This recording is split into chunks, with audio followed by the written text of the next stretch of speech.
we had said that it's a good idea to have small Bhagavad Gita study cells within this Bhakti Sastri group. So I'm not sure if any of you have given it a second thought, and if any of you have actioned that in any manner whatsoever. But if you have not done so, please do so. Small study cells are a very powerful way of studying whatever we are learning in this classroom. For the last 7 or 8 years, we have been studying Srimad Bhagavatam under Keshav Prabhu, the Bhakti Vaibhav course, of which Mahaprabhu is also a part, and Chandrasekhar Prabhu here is also a part of that course. So what we are doing is, as a part of this Bhakti Vaibhav course, we have different cells. At least I know of one cell, our cell, which is still operating, right? So our cell meets very regularly, at least before the exams. At least 3 weeks or 2 weeks before the exams we meet. Okay, and we have a small. Currently, the Bhagavatam study group comprises of Janeshwar Prabhu and Prematarangini Mataji, Brihad Bhanu Prabhu, Vidyavadhu Mataji, Yogeshwar Govind Prabhu, and Priya Vishaka Mataji, Sri Radha Vallabh Prabhu, right? And Mataji. And who else was there today? Nagesh Prabhu, yes. Okay, sorry. Nagesh Prabhu, yeah. Kalani Mataji. So we have, this is one small cell, if you like.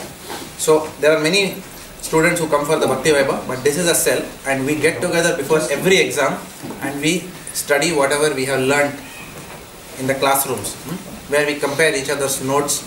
We go and we study the Srimad Bhagavatam, and so everyone is fairly prepared by the time the exams come. Okay, and it's like a compulsory revision of whatever. So it's quite possible I might have been dozing in the class one day, but someone else was attentive. So what happens is, when we have the study group, then that person makes a point, and I am thinking, when did Keshav Prabhu ever tell this, right?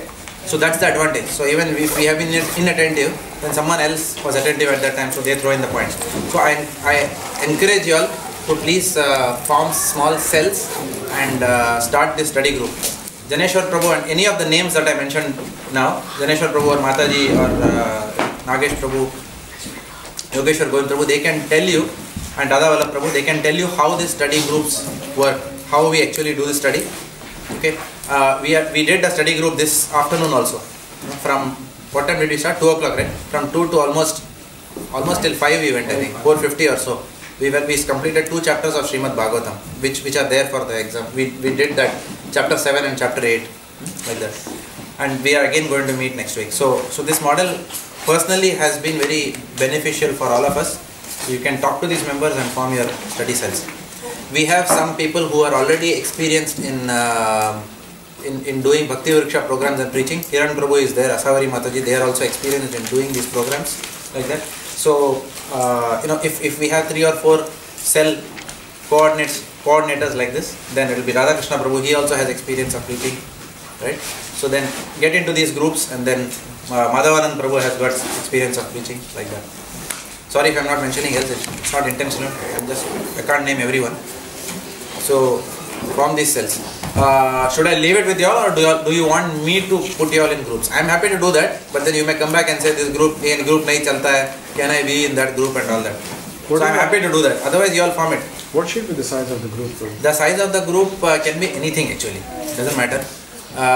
But usually what happens is too big a group gets unwieldy. So the suggestion is that we may form probably study cells of maybe 6, 3 families, okay, or 8. 8 is also fine. So like we are 8 right now. 8 people regularly meet, 4 families like this. Sometimes it goes to 10, which is also fine. Raja Prabhu also comes for the study group. He is also part of our study group. Decide. So since it's 50, it may be a good idea to make groups of 8, maybe odd 10. So not more than 5. We don't want too many cells. Yeah. So maybe you can just split into 10, 10, 10, 10 and form 5 groups like that. And have one cell coordinator who will take bottom line to ensure that the hey Radha Vallabh Prabhu, not everyone can see you. अच्छा ऐसा है क्या? Am I allowed to sit here? Then everyone can see me. ऐसा बैठ जाता हूँ. It's okay. Taller than वैसा सा नहीं.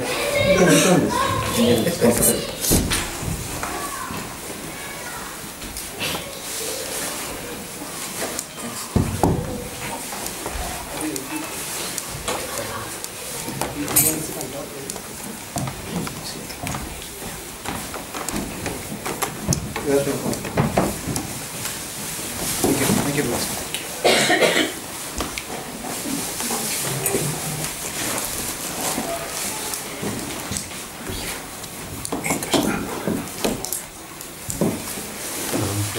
This is much better. Everybody can see the face. Alright, so we'll begin the class for today. So before we get into today's topic, what did we discuss in our previous class? What are the points in the previous class? We are in chapter 1 of Bhagavad Gita.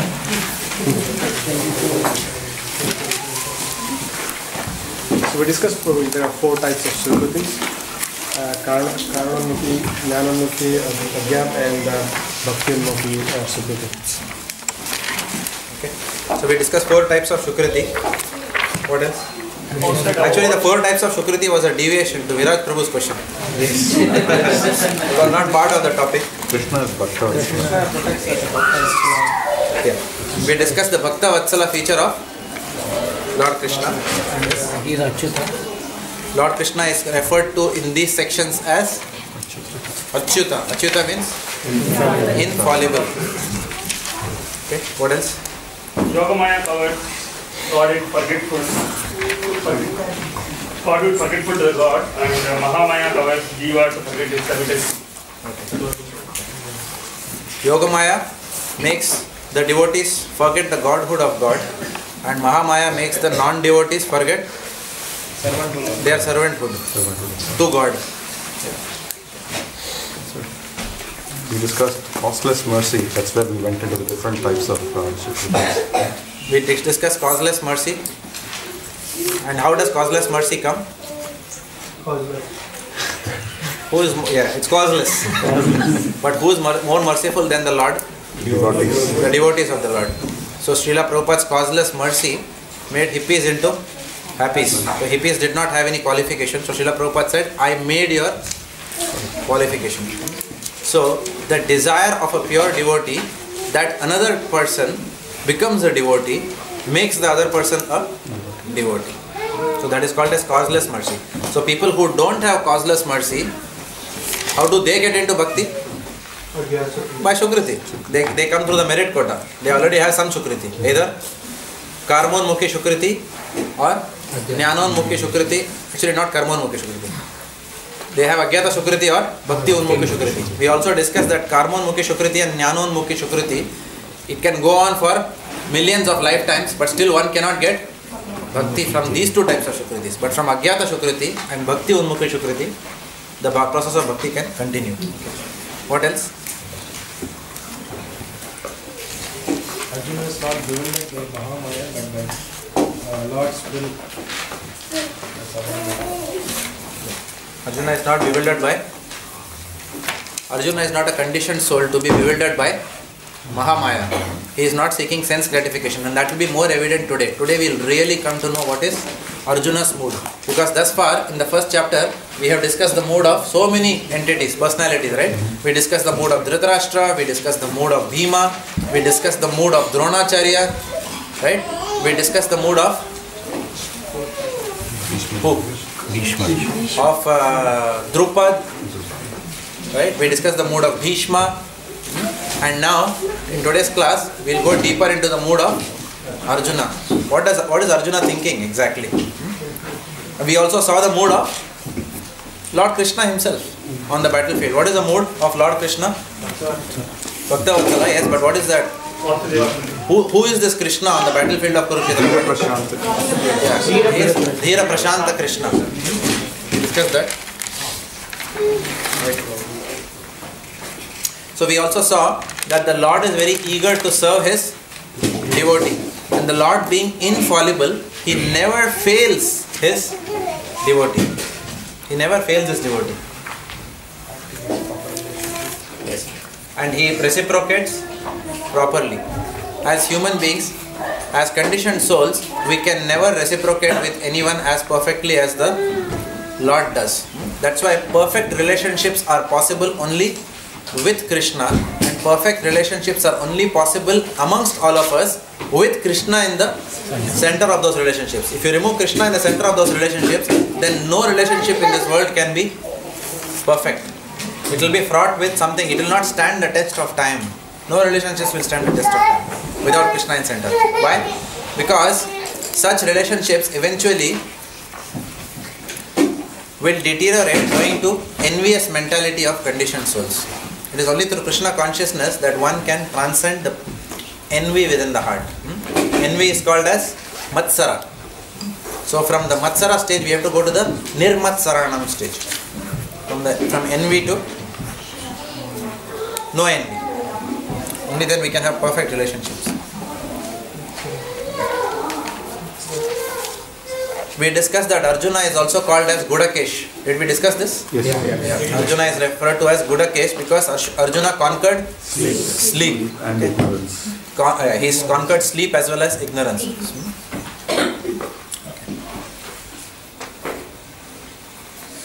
So,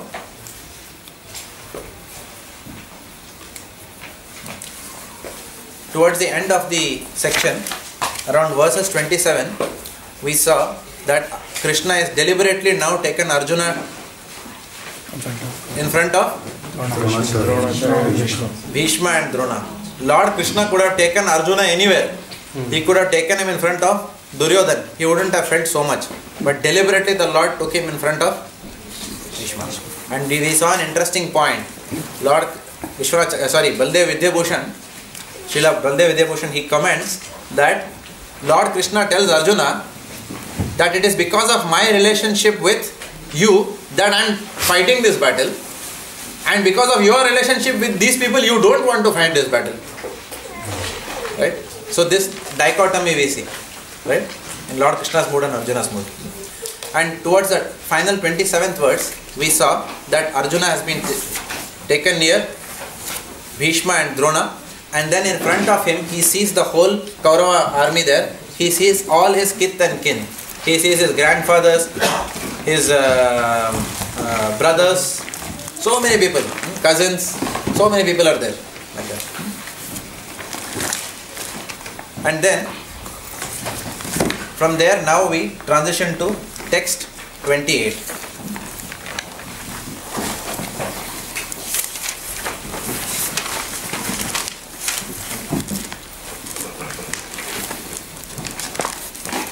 So let's see what Arjuna is beginning to feel now after seeing his kith and kin on the other side. Arjuna said, "My dear Krishna,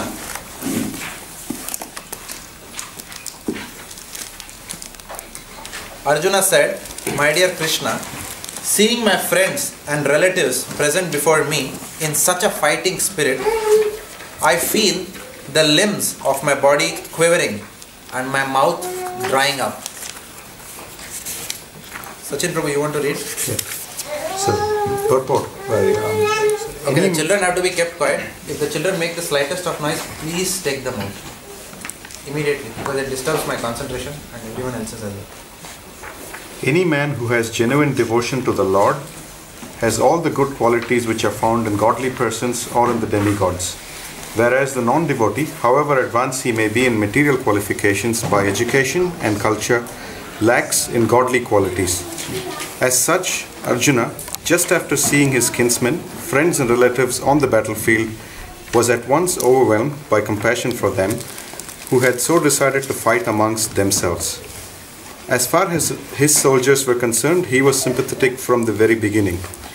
But he felt compassion even for the soldiers of the opposite party, foreseeing their imminent death. And while he was so thinking, the limbs of his body began to quiver and his mouth became dry. He was more or less astonished to see their fighting spirit. Practically the whole community, all blood relatives of Arjuna, had come to fight with him. This overwhelmed a kind of devotee like Arjuna. Although it is not mentioned here, still one can easily imagine that not only were Arjuna's bodily limbs quivering and his mouth drying up, he was also crying out of compassion.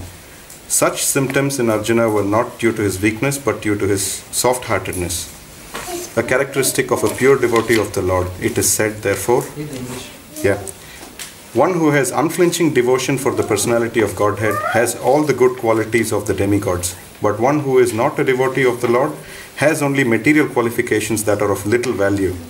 This is because he is hovering on the mental plane and is certain to be attracted by the glaring material energy. So what I'm going to do now is go ahead and read 29 and 30 as well, because all of these verses have a common theme, 28, 29, 30, and then let's start discussing. Okay? So verse 29, my whole body is trembling, my hair is standing on end, my bow Gandiva is slipping from my hand and my skin is burning. Priya Vishaka Mataji? There are two kinds of trembling of body and two kinds of standing of hair on end. Such phenomena occur either in great spiritual ecstasy or out of great fear under material conditions. There is no fear in such transcendental realization. Arjuna's symptoms in this situation are out of material fear, namely loss of life. This is evident from other symptoms also. He became so impatient that his famous bow Gandiva was slipping from his hand, and because of his heart was burning within him, he was feeling a burning sensation of the skin. All these are due to material conception of life. Text 30. I am now unable to stand here any longer. I am forgetting myself and my mind is reeling. I see only causes of misfortune. O Krishna, killer of the A.C demon. Subiksha Mataji. Purport. Due to his impatience, Arjuna was unable to stay on the battlefield and he was forgetting himself on account of this weakness of his mind. Excessive attachment for material things puts a man in such a bewildering condition of existence. Bayam Vittaya Dini. Just read the English. Such fearfulness and loss of mental equilibrium take place in persons who are too affected by material conditions. Arjuna envisioned only painful reverses in the battlefield.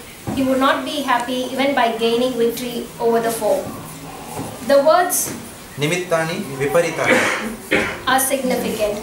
When a man sees only frustration in his expectations, he thinks, why am I here? Everyone is interested in himself and his own welfare. No one is interested in the Supreme Self. Arjuna is showing ignorance of his real self-interest by Krishna's will. One's real self-interest lies in Vishnu or Krishna. The conditioned soul forgets this and therefore suffers material pains. Arjuna thought that his victory in the battle would only be a cause of lamentation for him. Okay. So what are the points in these three purports that we read?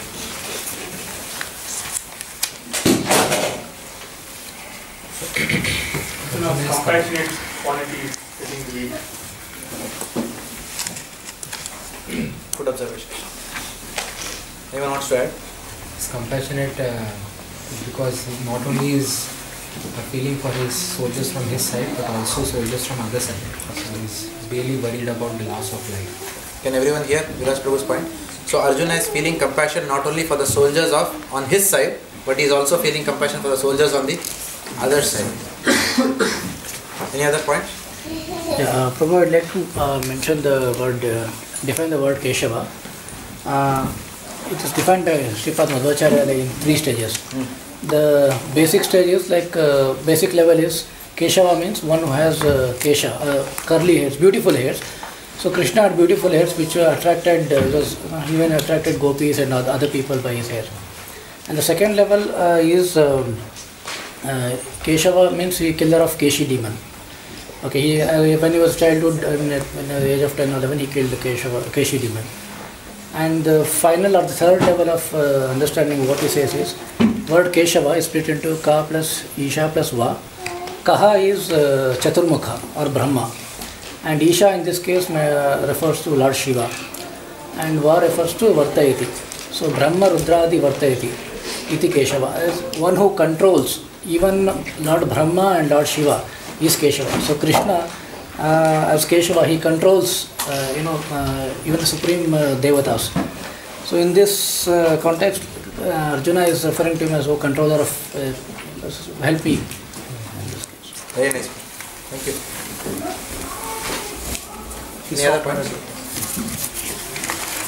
Yes. Arjuna is a soft-hearted person.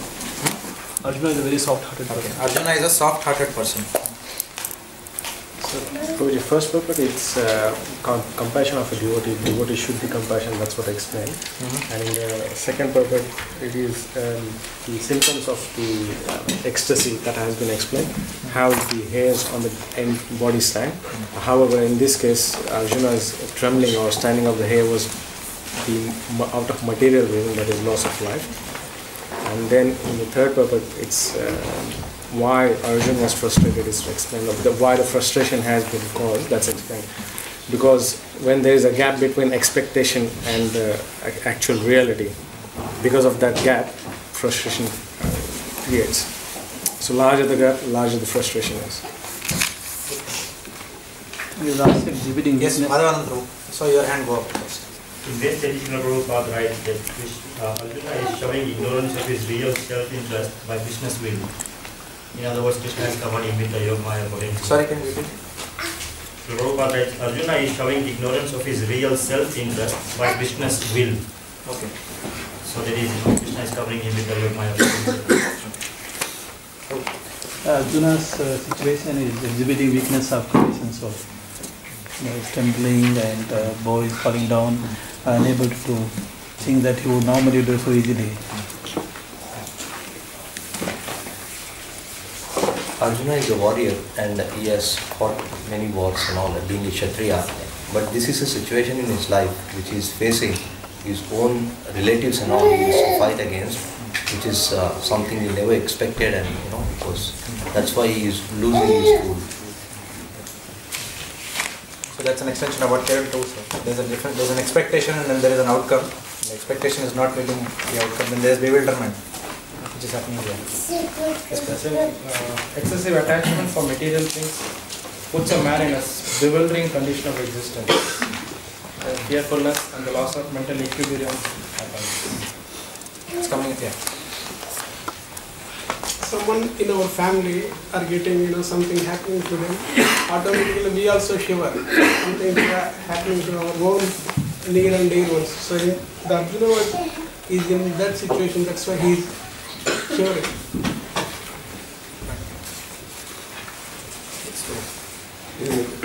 Everyone is interested in himself and his own welfare.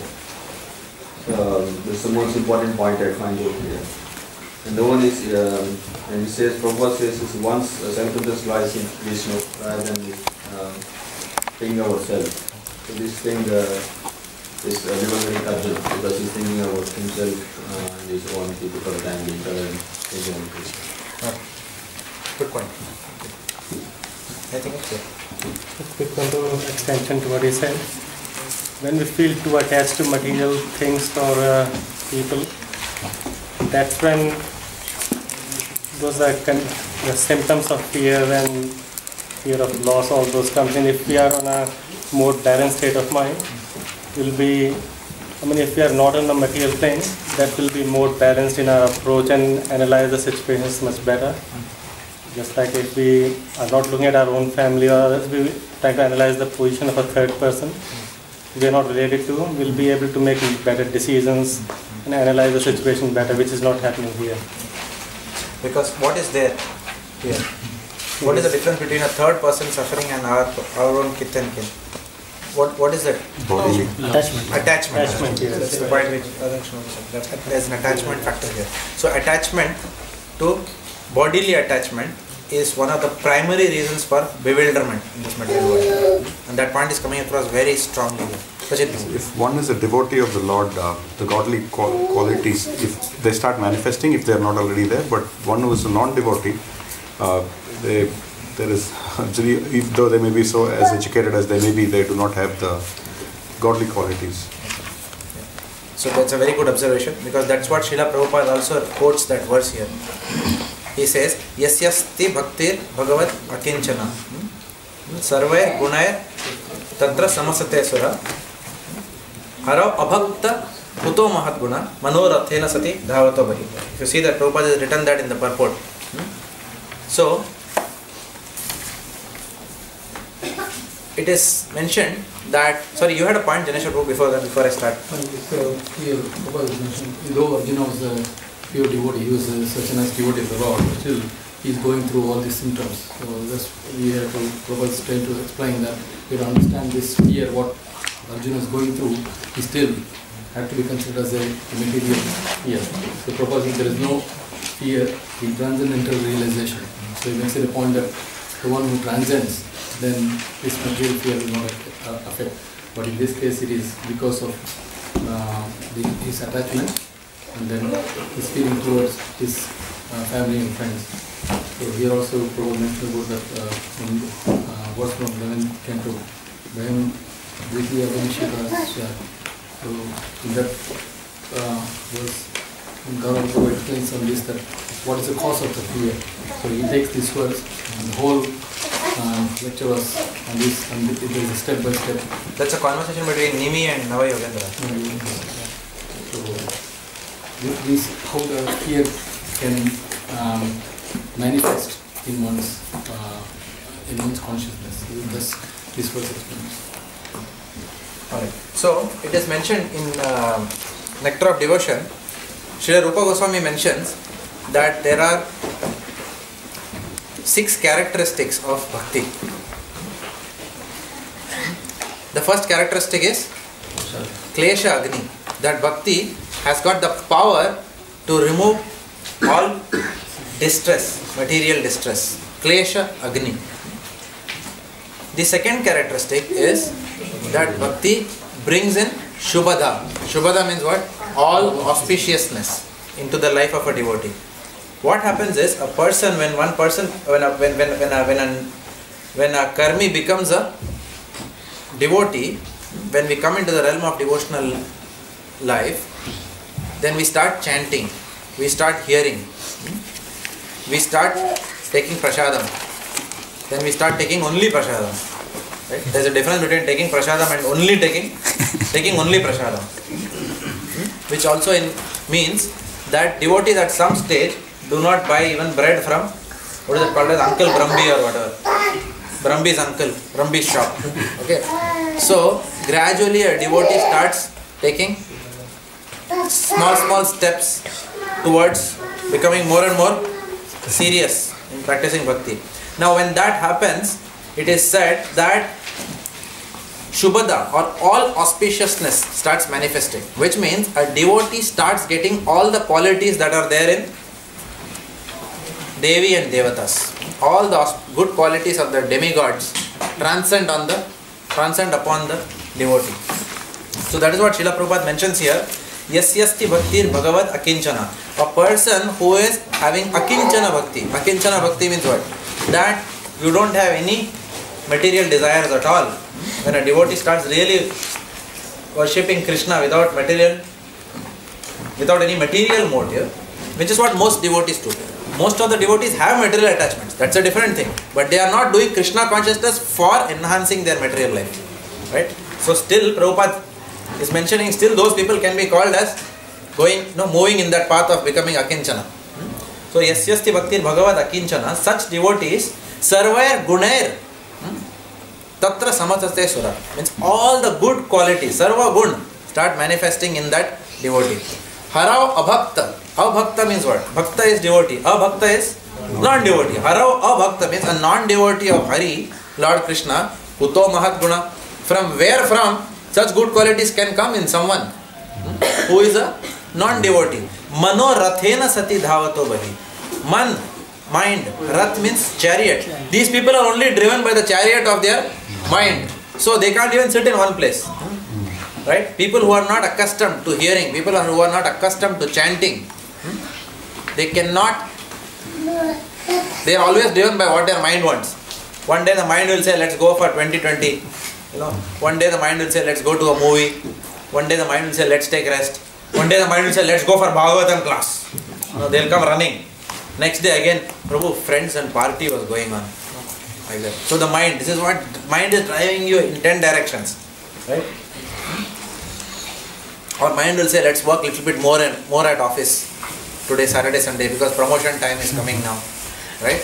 So by getting promotion, then prestige will go up in the congregation. Amongst relatives, prestige will go up. People will say, oh, he's a very great man, self-made man, like that. See where he has reached, like that. So this mind has got so many material desires for material accomplishments. So unless one really takes the process of chanting very seriously, then one is always controlled by the desires of the mind. The mind's most dangerous desire is lust. Okay, the mind always will go for lusty. The lusty desires will always become the devotee also. Even after we become devotees, lusty desires they can call us at all points in time. So we really have to keep focusing on our sadhana.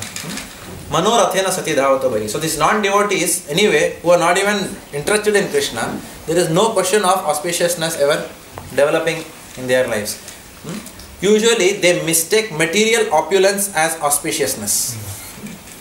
That is their folly. Because it is said eventually at the time of death, nothing can save you. All their material bank balance, prestige, nobody is going to remember you after 2 days, right? How many of the, even a great person like Mahatma Gandhi, how many people remember him? If you ask our children, they may probably know Sonia Gandhi, but they will not know Mahatma Gandhi, right? So it is like that. So this, after one generation anyway, you are finished, correct? So in this material world, everything is temporary. So the non-devotees do not understand this. So manorathena, but they are driven by the chariot of their mind to work for that which is having a very short-term focus. Now in these sections, you will find in today's class that we will be discussing 5 reasons of bewilderment of Arjuna. What is Arjuna eventually going to do now? He is going to keep his Gandiva bow aside and say, I am not going to fight. So today we will see what are the 5 main reasons that Arjuna is giving to Krishna, that because of these reasons I cannot fight. Some are spoken and some are behavioral in their nature. We will understand the way he behaves, we will know that what's going on in his mind, and some he is verbally articulating. Like Arjuna is not saying exactly, oh Lord Krishna, you know how compassionate I am. No, he is not saying that. But obviously the way he is speaking, we can decipher that he is compassionate. So some we can decipher, some which is, articulately, so some who is articulating directly, like that. So the first reason for Arjuna's bewilderment is, or not wanting to fight, is compassion. Now this compassion is manifesting in 9 different signs in his body. What are the 9 signs that are mentioned? The first one is his limbs are quivering, his mouth is drying up, his whole body is trembling, his hair is standing on end, right? His hands, the Gandiva bow is slipping from his hands, right? Then his skin is burning. So if you read these translations, you will come to know that. His legs are unable to stand any longer owing to impatience, right? He says, I am forgetting myself and my mind is reeling due to weakness of heart. And finally, he is seeing only causes of misfortune. So all these 9 signs are showing that he is under the influence, he is bewildered under the influence of material compassion. This compassion is not spiritual. This compassion is material compassion, which is based on the bodily platform. So, however, this compassion has got 2 sides. It's got a spiritual side as well. So what Arjuna is right now depicting is material compassion, but still material compassion is but a shadow of spiritual compassion. If we go further in Bhagavad Gita, in the later chapters, we will find that there is an example of a banyan tree which is given. It is said that the spiritual world is a perverted reflection of the material world is a perverted reflection of the spiritual world. And the example of the banyan tree is given. Everything is upside down. So whatever is here has got the original source of that is in the spiritual world. So the false compassion has also got a link to true compassion. Now we have to understand that it doesn't mean that Arjuna did not have true compassion. It just means that in the previous class, Lord Krishna has put him under this bewilderment so that Bhagavad Gita can be spoken. Like that. So, as somebody pointed out, Arjuna has got compassion for both the sides. For those who is going to kill as well as those who are going to kill, who are going to get killed because they are on his own side. So, there is this compassion, and then there is a true compassion. It is mentioned in the scriptures that there are 26 qualities of a devotee, which we have also done, in our Bhakti Vriksha before. In some Bhakti Vrikshas, I don't know, in Yogeshwar Gandhar, you have also done that, right? In your Bhakti Vriksha program. So there are 26 qualities of a devotee, and pure devotee. Of a pure devotee, and compassion is one of the leading qualities. A devotee is para dukkha dukhi. A devotee cannot see the suffering of others. Para dukkha dukhi.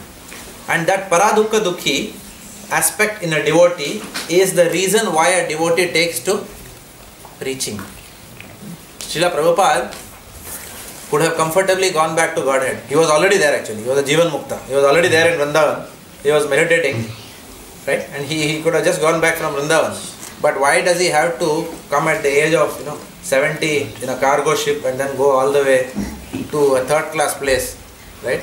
And meet fifth class men over there and go through all this. Why? Because of the compassion of a pure devotee. So a devotee wants to go to the most fallen souls and he wants to address them and beg them and deliver them. So this is true compassion. Now, true compassion manifests in the form of a soft-heartedness of a pure devotee. Now, it is also mentioned that there are two kinds of trembling.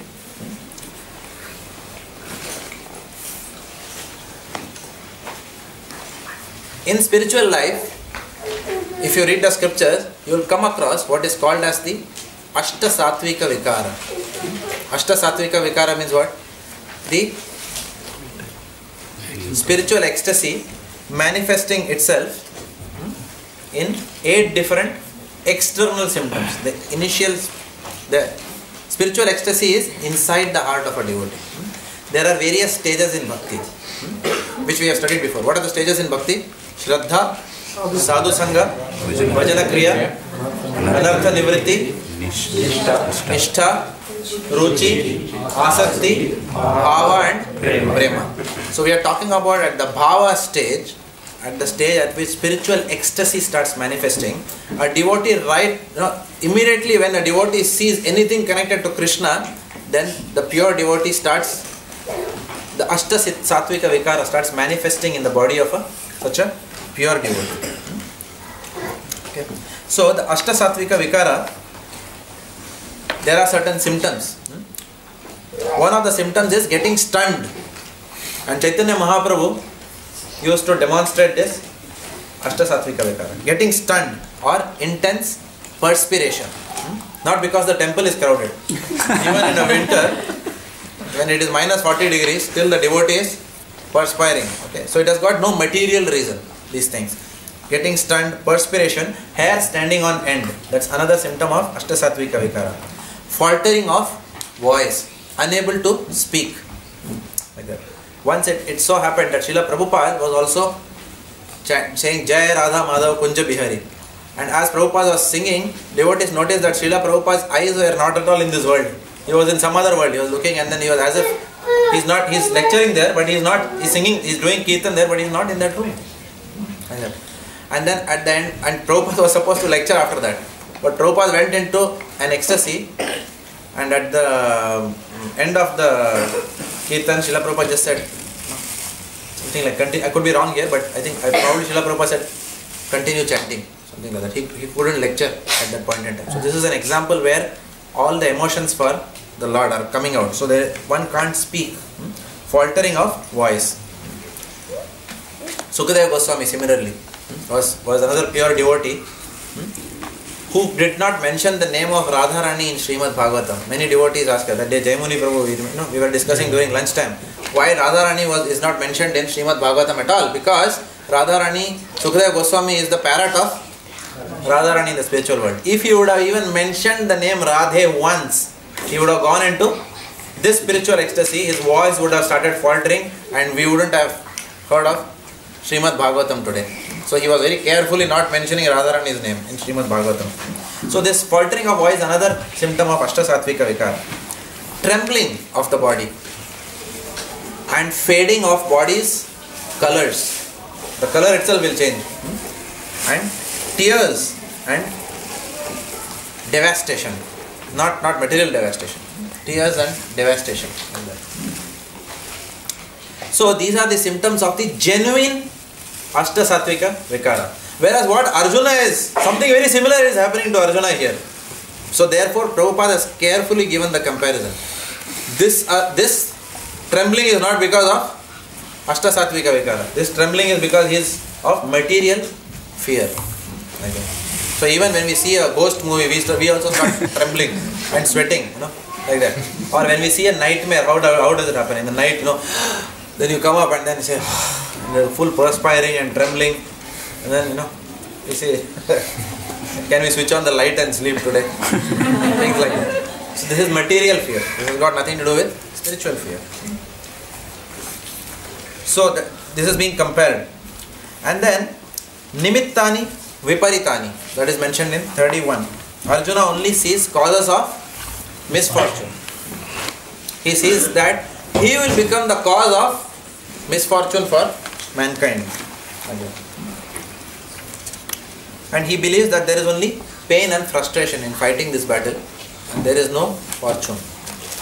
These are some of the points under compassion. So verses text 29 to 30 talk about compassion of Arjuna. Let's go to 31. I do not see how any good can come from killing my own kinsmen in this battle, nor can I, my dear Krishna, desire any subsequent victory, kingdom or happiness. Dhanashekar Prabhu. Without knowing that one's self-interest is in Vishnu or Krishna, conditioned souls are attracted by bodily relationships, hoping to be happy in such situations. In such a blind conception of life, they forget even the causes of material happiness. Arjuna appears to have even forgotten the moral course for a Kshatriya. It is said that two kinds of men, namely Kshatriya, who dies directly in front of the battlefield under Krishna's personal orders, and the person in the renounced order of life, who is absolutely devoted to spiritual culture, are eligible to enter into the sun glow, which is so powerful and dazzling. Arjuna is reluctant even to kill his enemies, let alone his relatives. He thinks that by killing his kinsmen, there would be no happiness in his life, and therefore he is not willing to fight. Just as a person who does not feel hunger is not inclined to cook. He has now decided to go into the forest and live a secluded life in frustration. But as a Kshatriya, he requires a kingdom for his subsistence, because the Kshatriyas cannot engage themselves in any other occupation. But Arjuna has no kingdom. Arjuna's sole opportunity for gaining the kingdom lies in fighting with his cousins and brothers and reclaiming the kingdom inherited from his father, which he does not like to do. Therefore, he considers himself fit to go to the forest to live a secluded life in frustration. What are the points here? He is reluctant to kill even his enemies, let alone the relatives. The qualities of Kshatriya. Kshatriya does need the kingdom to advance. Arjuna's frustration is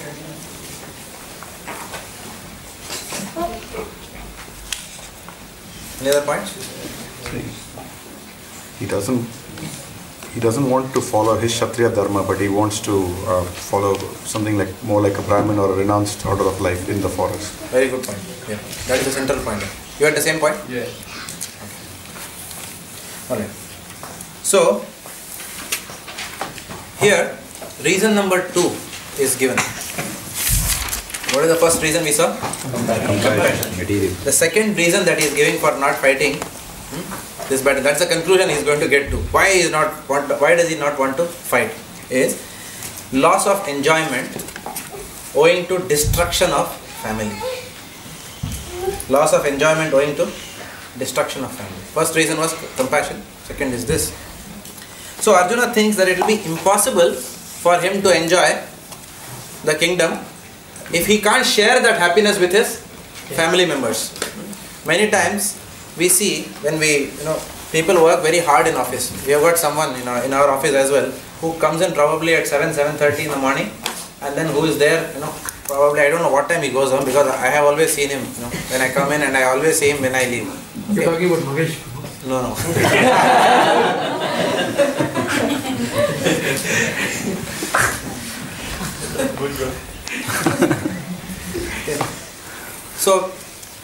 So we have seen many such people. In all offices you will find such people, unless we are also one. And when we ask, why are you working so hard? They'll say, it's not for me actually I'm working so hard. It's for my family I'm doing all these things. It's a common argument. Everyone says this. Mujhe kuch nahi chahiye. So I'm just doing it for mera parivar sukhi hai. That's all. I'm doing my duty. That's all. I'm willing to go through any misery so that they are happy. Why are you buying 10-bedroom all kitchen when small flat is required? No, it is not for me, for my family. Why you want 10 cars? Why one car is not enough? It is for my family. They are all happy. Why this paint is required? Special paint. Not for me. I don't want all this. But family, they like it. So I am very happy. Why do you want, why are you buying 50 toys for your child? Is 2 not enough? Why you always want branded shirts and pants for your child? Why you want only branded toys? The child can't differentiate which is branded and which is not branded. Right? The child is happy even with a marble actually. Okay? But we want to give that marble also should have some marble. Which marble you are using? Oh, okay, Dolls and Gabbana marble. I don't know. Maybe they are not manufacturing that, but everything. We want branding. For our children also, we should move around in brands. We also, I don't want anything. Actually, only for I am a simple man. Just for my family, I want to do all these things. Okay? This is a common reason. So Arjuna is also showing that mentality here. He is saying that after I kill all these people, then there is no family to share all these things with. So why should I do it? It's a reverse side. So it's like saying that if my family is wiped out, then I will not work very hard, because who will I share all this success with? Prabhupada mentioned that this is a conditioned soul's mentality. The mentality of working so that the results can then be, you can show off these results to your immediate family members as well as the others. Like that. So Arjuna is apparently showing that kind of a mentality. He says, even if I become a king, who will be there to see my success like that as a king? Who will I share this joy with? Because these are all my kith and kin. If they are not, and then of course he's got a compassionate. So please understand, Arjuna is not totally going in that direction. Little bit he's going in that direction. We have to understand that Arjuna is not a conditioned soul. So please let us not equate him with our mentality. But he's going little bit in that direction. Like that. Now, and also Arjuna refuses to fight. He forgets Kshatriya Dharma. He forgets his duty because of this bewilderment. Now, Srila Prabhupada is mentioning that either one has to follow Varnashrama Dharma in this world, or one has to become a pure devotee of Krishna. Otherwise, the path to hellish planets are wide open. Right? For a devotee, pure devotee need not follow Varnashrama Dharma. But as long as one is not a pure devotee, one is expected to follow the duties as prescribed in Varna or the ashrama. So as a Kshatriya, one has to fight. There is no question of not fighting. And Prabhupada mentions that a person who dies on the battlefield, or who leaves his body executing the duties of his Varna and his ashrama, and a pure devotee, both become eligible to enter the sun globe. I am not sure whether it's mentioned in this verse or somewhere. Okay. So both are eligible to enter the sun globe. Now you may ask, a pure devotee, why does he want to enter the sun globe? Pure devotee wants to go to Golok Vrindavan. So, but Prabhupada is saying they are eligible to enter the sun globe. Not they aspire for the sun globe, or their final destination is the sun globe. This question came to my mind. That's why I am asking. That's why I am mentioning this. I was thinking like that. Why is Prabhupada writing like this? Okay. So, for example, if a person has studied, has got top 100 rank in IIT joint entrance exam, he can still go to Indian School of Mining in Dhanbad and do a course. But why will he go? Because he will go to IIT in Bombay and do computer science. Why will he go to Dhanbad and do mining course? Correct? But he is still eligible to go there. They will welcome him. Hey, please, you are IIT 1, please come. Mining, oh very good. And then they will advertise in the paper. J ranker comes to Dhanbad School of Mines. So it's like this. So a pure devotee doesn't aspire for the sun globe. He will get a much higher destination in Golok Vrindavan. But still he is eligible to enter the sun globe. But at the same time, a person who is following simple Varnashrama Dharma enters the sun globe, but just following Varnashrama Dharma you cannot enter Golok Vrindavan. Like that. From sun globe, what are you? Sun planet. Sun. Yeah. Okay. Then there is another interesting point that comes here. Arjuna is saying that I prefer to go to the forest and live a secluded life rather than being in this jhamela with these people. Now this is a common thinking amongst devotees also. Many devotees say that Prabhu, I am thinking of winding up and going to Mayapur and Vrindavan to settle down. I am fed up with this office. I just want to run away from this politics, this competition, everything. Okay, I want to go. And full time, Prabhu, I want to do devotional service. Full time I will do. Now, this is the syndrome which I also was affected with 3 years back. I also used to talk like that, very frankly. I want to just run away, and how nice it will be sitting in Mayapur. Daily we will attend Mangala Aarti. And Yamuna Leela is sometimes very, she cutting with me, which is good for me. She told me, "Abhi jata hai kya Mangala Aarti?" Mandir ka baaju mein hi hai.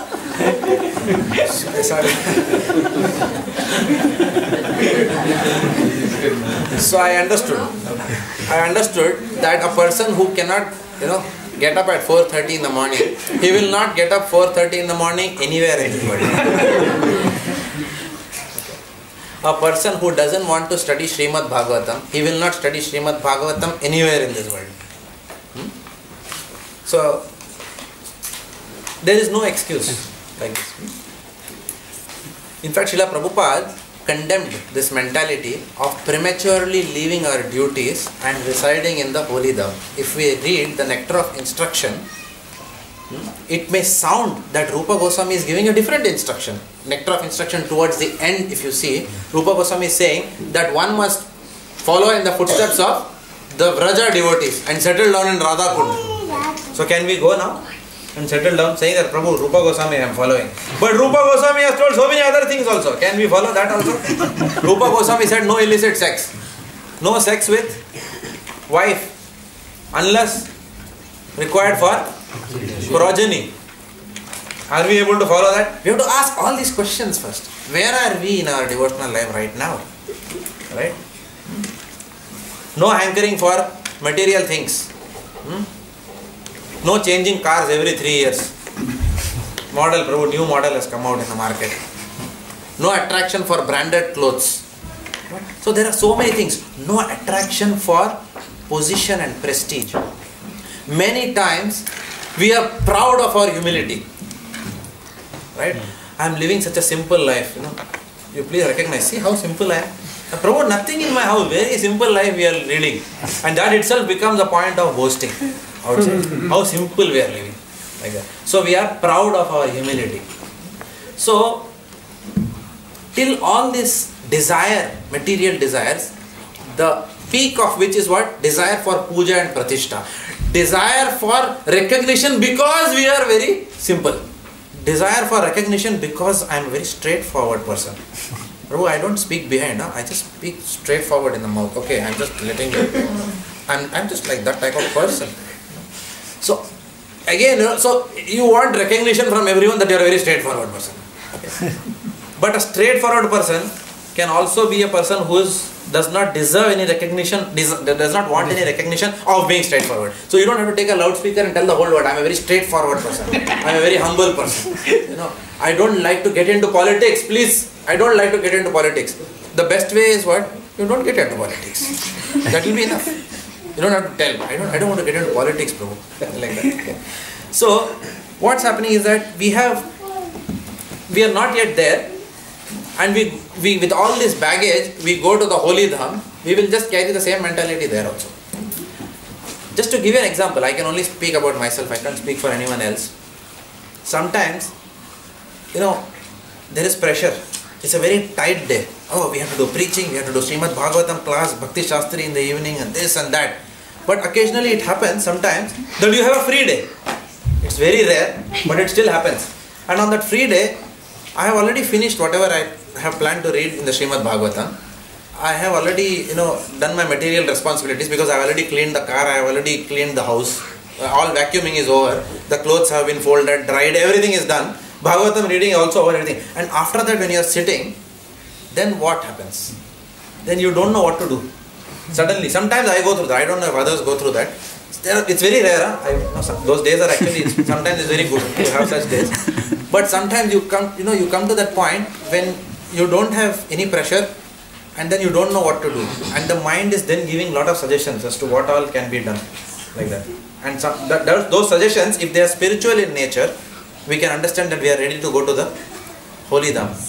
If we can manage our free time, if in our free time we are filling it, our natural tendencies to fill it with Krishna conscious activities, then we are ready to go to holy dham. Otherwise not.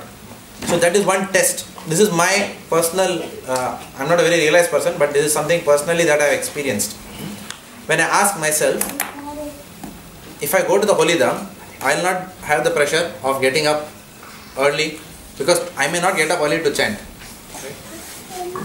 But I will still have to get up early to go to my job. Because Krishna may pardon me, but my boss doesn't pardon me. He is not a compassionate person. Right? So I have to do. There are so many things that I am doing today, which I have to do in my life. The wife is also getting up early. She is also, Namo Mahavadana. The offering is happening on time. Not maybe for Krishna, but maybe because the husband will start yelling that time jayega. There are so many things that we do in our life, which are, yes, Krishna is there, but if those things were not there, on a Saturday when there is no pressure, is still the bhoga being offered on time to the Lord? That's the question. So, if we really start thinking like this about our activities and how we handle our free time, how our relationships are with people. Prabhuji, in Melbourne, Mahaprabhu Mandir, I don't want politics, I'm just going to Mayapur. Which means what? What does this mean? So in Mayapur, there will be no different opinion? Where are we? We are in the material world right now. We are not in the spiritual world. Right? So if we try to say that, I can't get along with Prabhu devotees in Melbourne, so I am changing my location. I am going to Sydney first. I am fed up with this place. Then what is happening is that means we have not developed the titiksha to be able to deal with anything. So we are trying to extricate ourselves from the situation because we have not developed internally to be able to do our Krishna consciousness unconditionally under any external situation. Therefore the mind will say, oh, go here, go there, go to that place. Prabhu, when we go to India, I think devotional life, some people have this great misconception. Going to India, devotional life will be better. Okay? And going to India, our children can be raised in a much better manner. Prabhu, we are winding up because Australia, so many things. So in India, our children will become Prahalad Maharaj. But if we don't have a practice of Krishna consciousness, if our life is not disciplined in Krishna consciousness, it will never be disciplined anywhere we go. It will not happen. So wherever we are, sthane sthita, wherever we are, we have to work on our consciousness. We have to work how do we spend our 24 hours in a day. And once we will know ourselves, am I ready to go to the Holy Dham right now and retire? Because in Holy Dham, nobody is going to tell you, Prabhu, wake up. There is no fear to wake up in the morning that I'll miss my tram, I'll miss my performance appraisal. There is no fear of job loss. Nothing is there. And sometimes Nityananda Prabhu was once telling me an interesting point.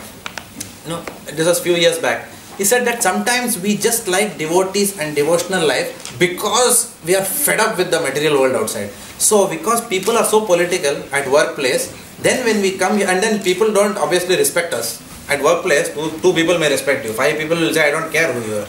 Like that. And people will give us all kind of nonsense at office. Right? Of course, they may also be giving. Right? But usually, I'm talking from somebody's reference point. So we are just fed up in that atmosphere and too much of work. Most of us are doing professions which we landed up by chance. Right? Like the last thing I had in mind was BNI, into the IT line. I never wanted that. I just was pushed by, my karma to get into some line. Right? Right? During your childhood, did you want to be a business warehouse consultant or what? No, definitely not. Right? So we are all pushed. Somehow we have got into whatever we are doing. So we are fed up there. And then Krishna consciousness is like a breath of fresh air. Sometimes, with a heavy day after office, you come into the temple and then I am taking darshan. Then I am thinking, wow, I am coming to this temple every day almost, but today there is a special environment here. That's because your head has been dunked inside the water, and now when it is removed, then you can feel the fresh air. Correct? Because otherwise you are dunked inside water, you can't even breathe. But while normally breathing fresh air, we are not very happy. Right? So therefore, this was the point which Nityananda Prabhu was discussing with me the other day, that if we prematurely retire and go to the Holy Dham, we don't have that negative aspect in our life to be able to taste the positive juice of bhakti. And therefore, we'll get familiar with the Holy Dham. I know, Jayapataka Maharaj is sitting there. Maharaj class de rahe hain, acha theek hai. Kal jate hain. Every day idhar hi hai na abhi. I am here only. Whereas here, Jayapataka Maharaj has come. Let's go. Maharaj is coming only once a year on Snan Yatra. He will be there for only 2 days in Sydney. So therefore, everyone will hear Bhagavatam class very attentively and everyone will be serving him. But if someone has to serve day in and day out, then the real test starts and the real familiarity with spiritual Maharaj starts. Like that. Okay, I'm just using, please, I'm not taking a shot at Jayapataka Maharaj's disciples or something. It could have been anyone. I'm saying generally spiritual master. And today we were discussing that topic. It's fresh in my mind. Because what's happening is, in the Srimad Bhagavatam, we are studying the 7th chapter of the 6th canto. Indra offends Brihaspati. Indra is sitting in his opulent palace, and every day his spiritual master Brihaspati is coming and going in and out, in and out. And one day what happens, when Brihaspati is coming, Indra forgets to honor him. And Brihaspati gets very annoyed, upset, and Brihaspati goes away. And because this aparadha has happened to spiritual master because of over familiarity with the spiritual master, then Indra loses his spiritual master. He goes away from Indra's vision. He's searching here and there. Where is Brihaspati? He doesn't get one. And spotting that time, then who attacks? The Asuras attack the Devatas and take over the entire kingdom. So, if we are not conscious in serving our spiritual master carefully, then Maya can come and jhapatiya dhare. We saw last time, right? Quickly take us away from our goal. So therefore, as much as, so prematurely retiring without developing the consciousness, right consciousness, the right discipline to enter the Holy Dham can be actually poisonous for our devotional life. Instead of enhancing, it can be quite the other way. For example, 3-4 years back, some devotees, they were kind to me, they invited me, let's buy a house in Vrindavan Dham. So, and then I was thinking, wow, it's fantastic, it's a good idea. It's near Krishna Balaram Mandir, not far away, and then let's go and, stay there. So my idea was actually not only build, of course, some of these devotees were just building a house to go later on. But for me, because I told you 3 years back I was in this mood, let's go to the Holy Dham. Somehow I want to get out of my office, this Infosys and, sorry, I'm on camera. Okay. It could have been any company. Not taking a shot at any company, but yeah. So I want to get out of my professional life. I had enough of this.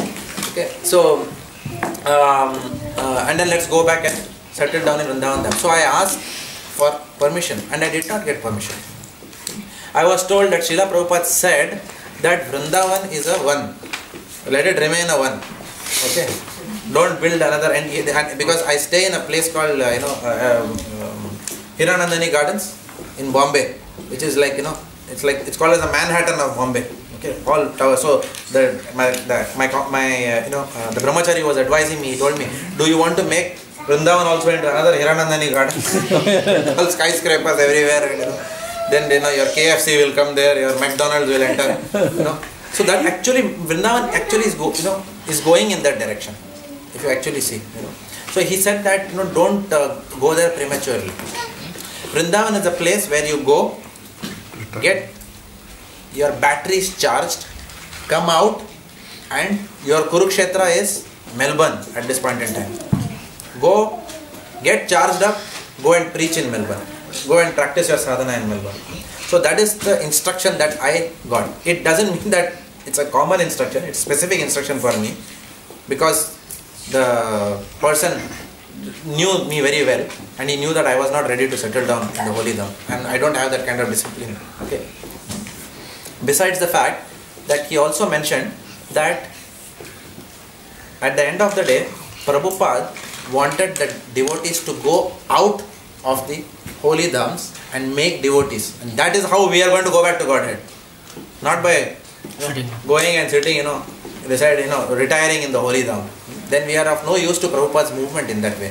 In one sense, yes, there is some merit that at least we are not in Maya, we are not in material life, but actually assisting, getting the mercy of Prabhupada means going out of our comfort zone and going out to the world and preaching. And once we complete that duty, then 50 is the age for Vanaprasth.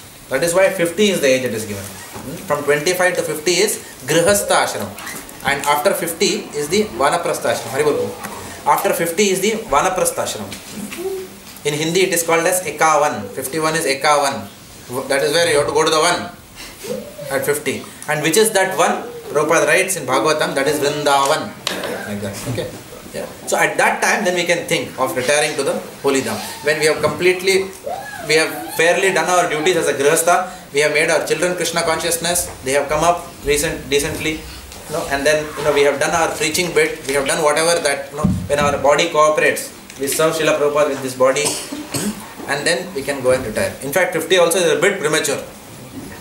But yes, Srila Prabhupada's guideline is that 50 is Vanaprastha, so we can do that, but not too prematurely. But at 50 also, if you are full of material desires, that's why I said, because at 50 also, we may probably not get to that purity, such that we can go and reside in the holy dham. Then we have to really take instruction from our spiritual master. There are exceptions to this rule, that if our spiritual master gives us a specific seva in the holy dham, then one can go regardless of anything, because at the end of the day, whatever is Guru Vakya, that is the ultimate order. There is nothing higher than that. If Guru wants us that, there are some devotees who are planning in this congregation, who are not 50, they are young, but they have got specific instruction from their spiritual master that I want you to go and take up this service in Vrindavan. So they can go, that's not a problem. But for me, I was told that you don't have any instruction from your spiritual master, so therefore don't be in a hurry to prematurely settle down. So that same consciousness Arjuna is showing here. He is saying that I don't want to fight in this Kurukshetra battle, and I want to go and retire in the forests. So that is the relation, that's what we were eventually trying to understand from this. The mood of Arjuna and our mood when we think like that is the same. So the real self-interest it is mentioned is the satisfaction of Lord Vishnu. And the satisfaction of Lord Vishnu will be articulated to us through our spiritual master. So all life's decisions we must take by consulting our spiritual master and his representatives. Any decision otherwise that we may take, we may think that it is a very good decision, just like Arjuna thought it's the best decision not to fight this battle, but then later on, in retrospect, when Arjuna saw after the battle, everything was just perfectly arranged because it was Krishna's desire. Lord Krishna already had a plan.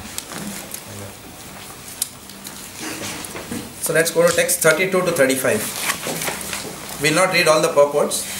And I am sure that all of you are doing your reading anyway, but we will discuss all the points. O Govinda, of what avail to us are a kingdom, happiness, or even life itself, when all those for whom we may desire them are now arrayed on this battlefield? O Madhusudana, when teachers, fathers, sons, grandfathers, maternal uncles, fathers-in-law, grandsons, brother-in-law and other relatives are ready to give up their lives and properties and are standing before me, why should I wish to kill them even though they might otherwise kill me? O maintainer of all living entities. Please see the words that Arjuna is using. First he is calling Krishna as O Govinda. Now he is saying, then he is saying O Madhusudana. Now he is saying O maintainer of all living entities. I am not prepared to fight with them even in exchange for the three worlds, let alone this earth. What pleasure will we derive from killing the sons of Dhritarashtra? So Arjuna is continuing the second reason, which is loss of enjoyment and destruction of family. So he is further elaborating on the destruction of family here. So the Lord is addressed as Janardhana, or the maintainer of all living entities. Now Janardhana has got two meanings. One is that maintainer, and Jana Ardhan. Jana means what? People. Ardhan means killing. So killer of people. So Arjuna is using the words carefully. He is saying, O Janardhana, you are the maintainer, right? So you have the right to do Ardhan. You can kill, but I can't kill. So that is one reason which is giving. He is giving very innovative reasons to Krishna. Like that. Then he addresses Lord as Govinda. Govinda means who is the object of pleasure for the cows as well as the senses. Now, Arjuna is demonstrating the wrong concept of Govinda when he is addressing Lord Govinda as when he is addressing Lord Krishna as Govinda. It's a wrong concept of Govinda that he is having. In his mind, he is wanting a user-friendly instruction from Krishna right now. Right? He has already decided something and he wants Krishna to tell him that. So he is saying, you are the person who gives pleasure to the senses. Oh my dear Lord, give me a decision which is satisfactory to my subtle senses. Right now. So he is addressing deliberately. So Lord, how can you give me an instruction by which my senses are unhappy? Because you are responsible for keeping all the senses in good spirits. Like that. Okay. So he is calling him as Govinda. So this is the wrong conception of Govinda. So this is the material understanding of God as the order supplier. So the question is, oh Lord, what can you do for me right now? Oh Govinda, how can you satisfy my senses? How can you give me name, fame, wealth, protection, happiness? This is how the materialists usually pray. Sukh sampati ghar aave, jai Jagadish Hare. मेरे घर के अंदर सुख और संपत्ति आ गए. Like that. Jai Jagadish Hare. Oh my dear Lord, now I have sung your prayers for the last 20 minutes in a melodious voice. Please come, give me Sukh and Sampatti. So this is the mentality of Hermes. And also Arjuna is doing reverse delegation here. You know what's reverse delegation? Usually the work comes from boss to subordinate. Here subordinate to boss. So the duty of a devotee is what? To serve Lord Krishna. Perform activities which are anukulyasya sankalpa. And don't do activities which are pratikulyasya varjanam. 6 symptoms of surrender. Do activities which are anukul, pleasurable for Krishna's senses. Whereas here it is, instead of Arjuna serving Krishna's senses, he is asking Krishna to serve his senses. Oh Govinda. Expecting the Lord to empathize with his situation. Rather than asking the Lord, Lord, should I fight or should I not fight? What do you want? Like that. So that's not what he is asking. Whereas the right conception of Govinda is that the Lord will satisfy the senses if his sense of everyone, if his senses are satisfied. We discussed that in the previous class. Which is the verse, Yatha Taror Mula Nishechanena. In that verse, if you water the root of a tree, then the nourishment goes to all the branches and the twigs. You don't have to separately water. So the Lord will satisfy everyone's desire if he is satisfied. But there is a small caveat. It is mentioned that the Lord will satisfy to the extent that one deserves. Not to the extent that one covets. So there has to be merit. And then, so first deserve, what is that English saying? First deserve, then desire. Yeah, first deserve, then desire. Yeah. So we have to come to that point. So Govinda is not simply meant for satisfying our senses. And it is said in Srimad Bhagavatam, in the first canto, second chapter, it is mentioned that if one actually satisfies Govinda's senses, then one's own senses are completely satisfied. Savai pamsam paro dharmo yato bhakti adokshaje ahai tuki apatiyata yaya atma suprasidati. So then that is our own senses are completely satisfied if we satisfy the senses of the Lord. So the tendency of the conditioned soul to show himself as a good person is also condemned in these verses. Sometimes in our devotional life also, we like to be very goody-goody with other devotees. So even if somebody is doing something which is incorrect, not good for their Krishna consciousness, then we say, why do I have to correct that person here? Otherwise tomorrow he may not say Hare Bol to me. And if I correct him, he may go to 5 other people and say that Jagannath Ram, just chastise me, and he may even do it with you tomorrow. And then they'll all gang up. And then I may have a team of majority in the Melbourne Mahaprabhu Mandir that doesn't respect me. Or doesn't tell another 10 people that how nice devotee Jagannath Ram is. Like that, okay. So that desire to become a good person in front of everyone, that is also a material desire. So the mood is also coming up here. So it is not about being, the bhakti is not about being in the mode of goodness. Bhakti is about sagunan samatyityaitan, transcending all the 3 modes. Bhakti is not being about just goody-goody. So Srila Prabhupada was not goody-goody with his people. Srila Prabhupada was sometimes very heavy. In fact, we were talking about 3 symptoms which Prabhupada manifested of heaviness. One symptom was what? Srila Prabhupada directly chastised this devotee. Second was his lips used to quiver. Lower lip used to start. Lower lip used to start quivering of Srila Prabhupada. That's another symptom of Prabhupada. Was very upset. And the third one is Srila Prabhupada completely was disgusted and he just ignored. So even spiritual master is not always interested in just being goody-goody with everyone.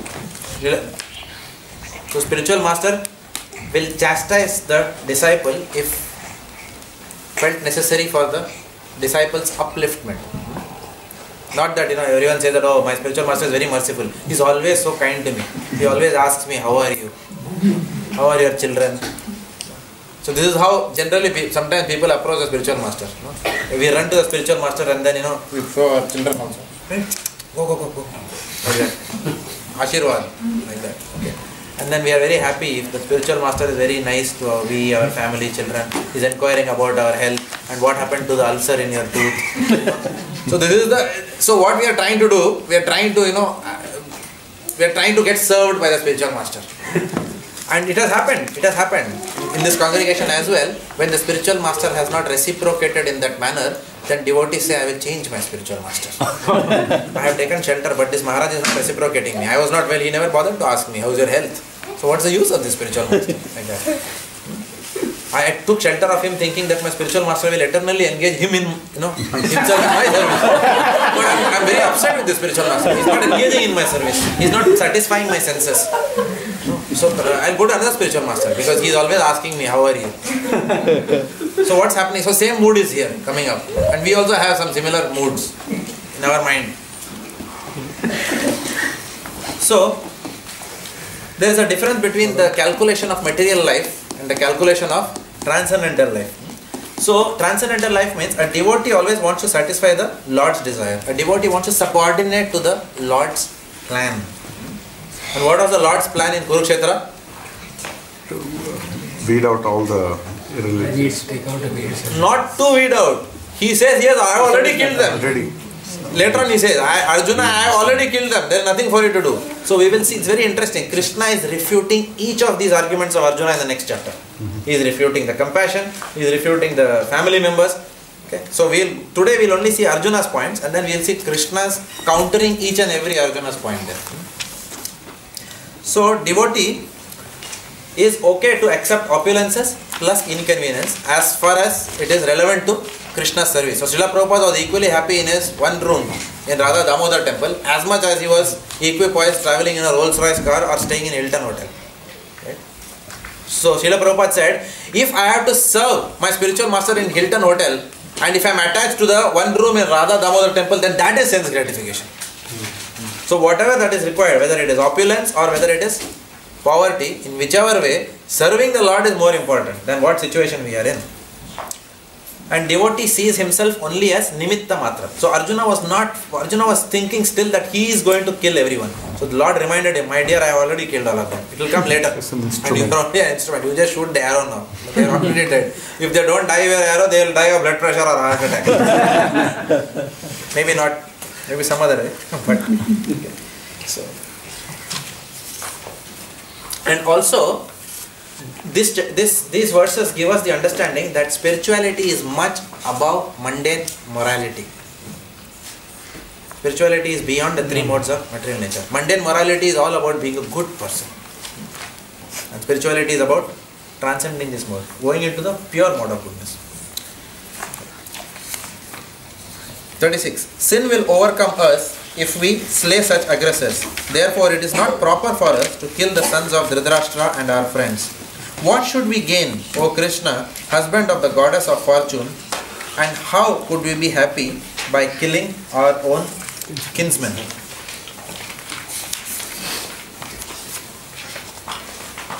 O Janardana, although these men, their hearts overtaken by greed, see no fault in killing one's family or quarrelling with friends, why should we, who can see the crime in destroying a family, engage in these acts of sin?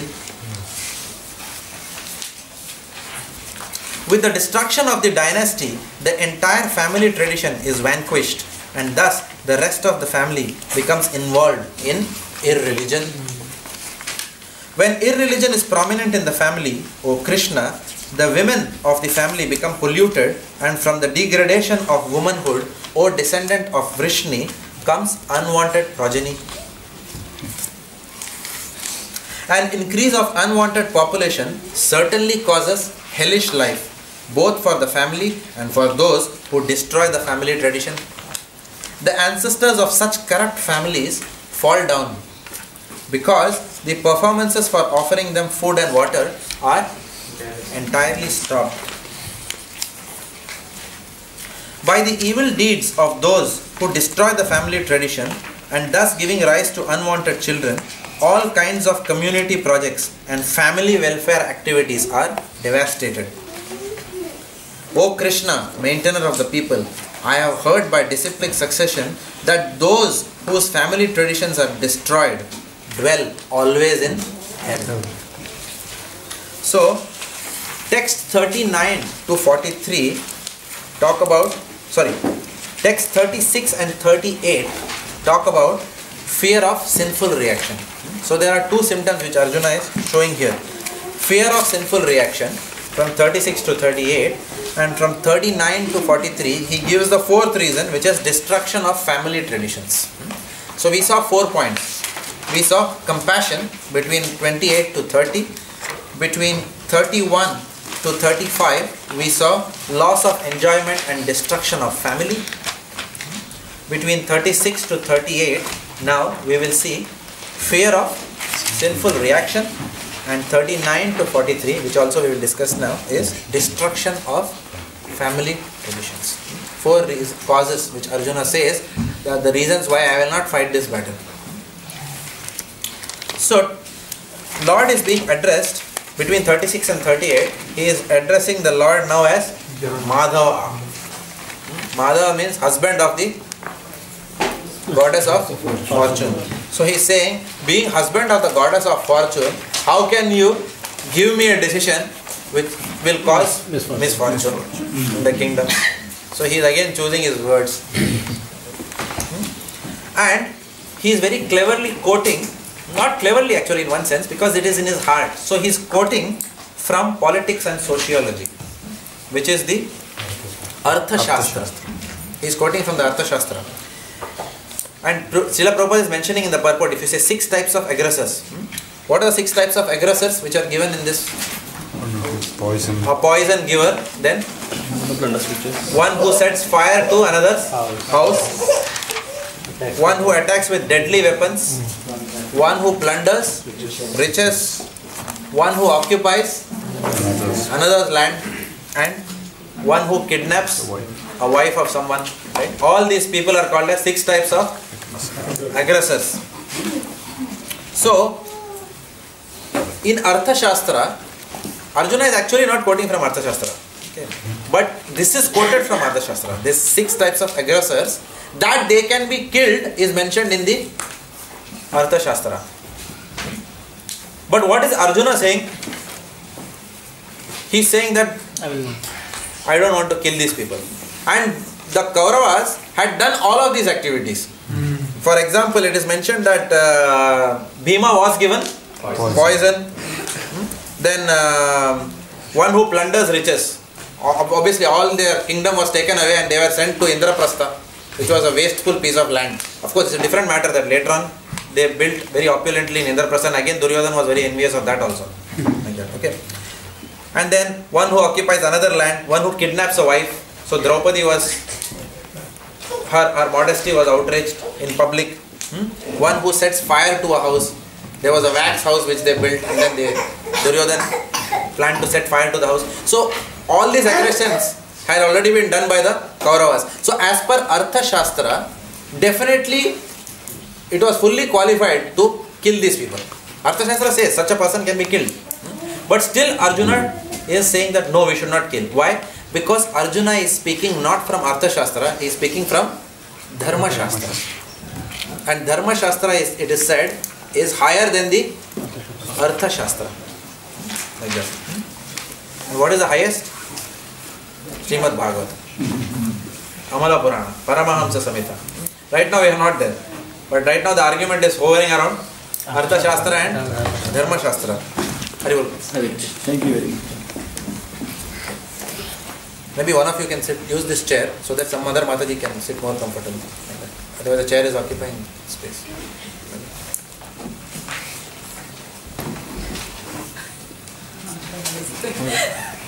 Those who sit on the floor necessarily are not humble.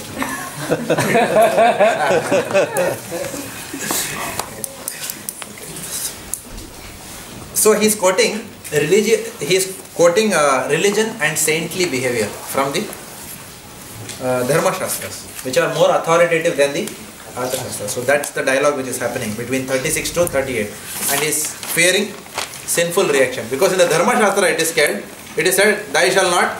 It's almost like the 10 commandments. Thou shall not kill. So he's almost quoting like that. So therefore I should not kill. If I kill, then what will happen? I'll get into sinful reaction. And in text 39 to 43, as we mentioned earlier, he's talking about destruction of family traditions.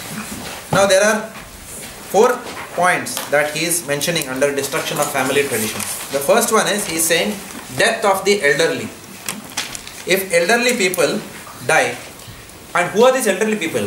Arjuna is talking about the fear that an entire dynasty is being vanquished here.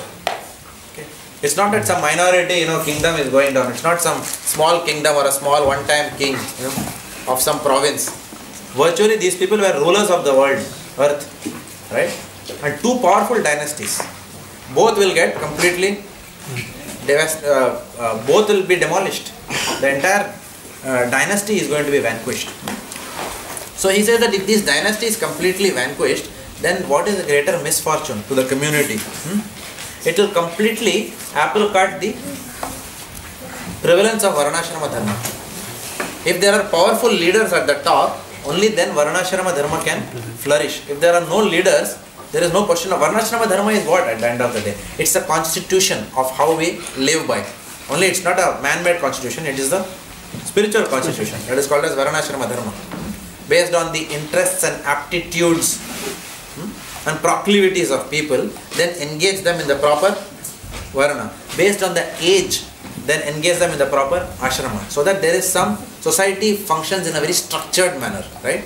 But there has to be a think tank on top to run this whole structure. Just like an organization structure in a company will not run without the management, right?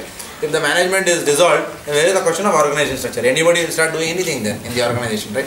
So there is no governance policy, there is no management by objectives, there is no objective on the top. So where is the objective somewhere down the line? Not possible, right? So he's saying that if you are vanquishing this whole dynasty, then the whole Varnashrama Dharma fabric will get topsy-turvy.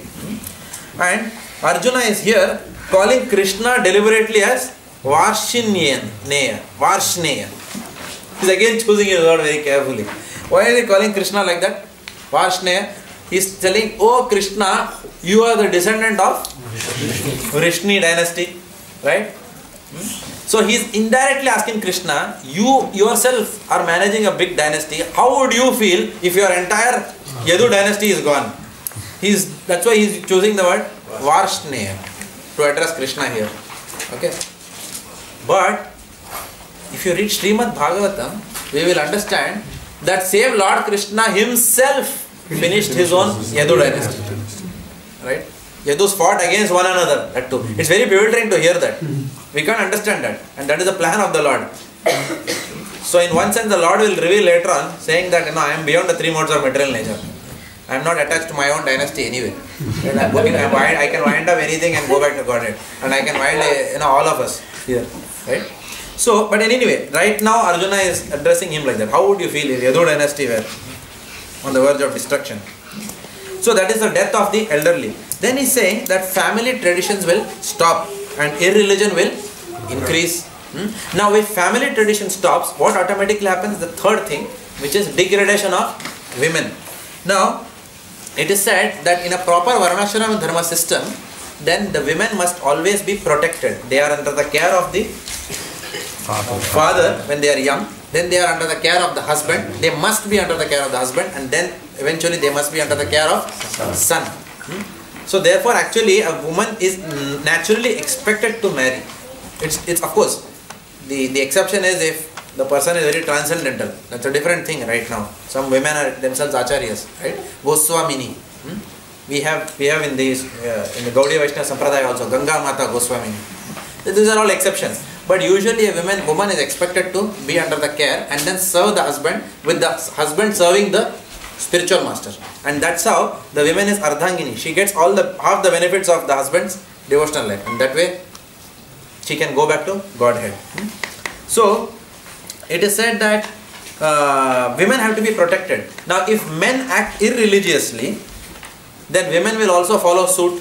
And Prabhupada writes, women are very emotional, they are less intelligent in these matters. For example, we can see in today's society, for example, where do you think that women learn to smoke from? Men. Okay. If you can smoke, I can also smoke. Women's liberation.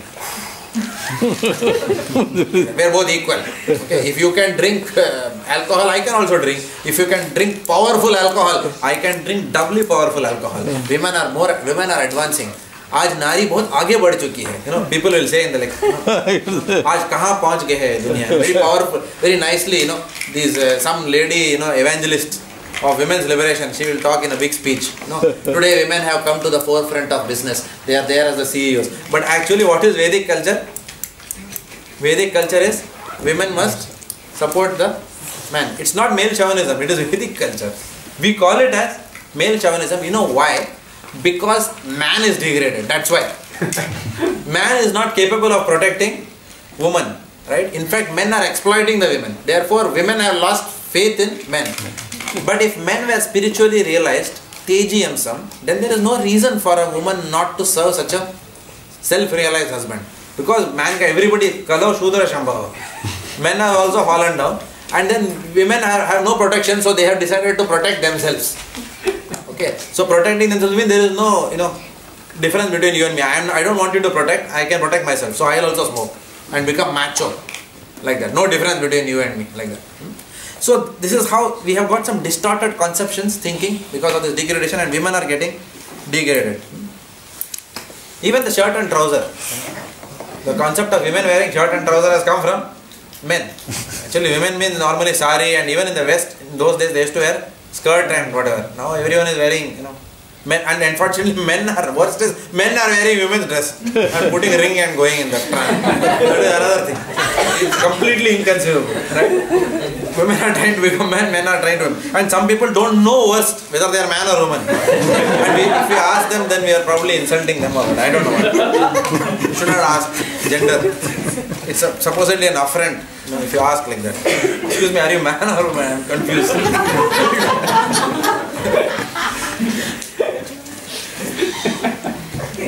So, if dynasties are destroyed, if there is no proper leadership, then Varnashrama Dharma collapse, then women are not engaged. Now, a very important point is mentioned that in the Vedic culture, women were always given all the religious activities to do in the house.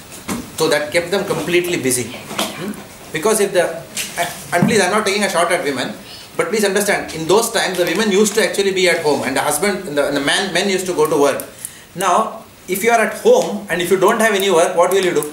You will sit in the courtyard. It's called as kattaya. No, what is it? Kattaya. What is it called as? Tinna. Tinna, they will sit. And then there will be 5 ladies who will say, hey, come here. What happened to that man there? No. What is happening in their house? Oh, that boy ran away. I heard. I also thought that I saw that man doing blah, blah, blah, blah, blah, blah, yap. Right? So this is what will happen. Tinne lokananda, in Tamil we say, Tinne lokananda arata. Arata means useless gossip, gramya katha.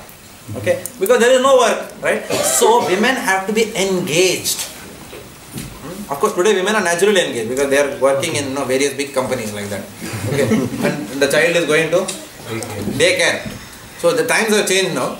But in Vedic times, the Acharyas had laid down that women must be completely engaged 24 hours in performing religious activities at home. So the husband will go out and the women will take care of the house. As a Griha Lakshmi, she will do all the puja, everything, and then nicely when the husband is coming home, the lamp is lit. Husband is coming and everything is very nice. Prasadam is ready.